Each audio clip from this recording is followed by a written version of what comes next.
જામનગર શહેરના નવાગામ ગેટ વિસ્તારમાં તાલુકા હેલ્થ ઓફિસમાં આગ લાગી. બંધ હાલતમાં પડેલ વાહનમાં આગ લાગતા તાત્કાલિક ઘટના સ્થળે મનપાની ફાયર ટીમ પહોંચતા આગને કાબૂમાં લેવામાં આવી છે. જોકે આ ઘટનામાં કોઈ જાનહાનિ થવા પામી નથી.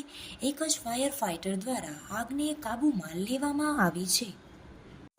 હાજી, મારું નામ સુમિત સુરેશભાઈ પીઠળિયા છે. હું અહીંયા તાલુકા હેલ્થ કચેરી નવા ગામ ઘેર એમાં નોકરી કરું છું.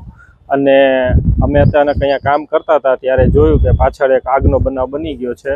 તો ત્યાં જૂની ગાડી, ભંગારની ગાડીને ઝાડવાને હતા, તો સળગવાનું એવો અવાજને બધું જોયું.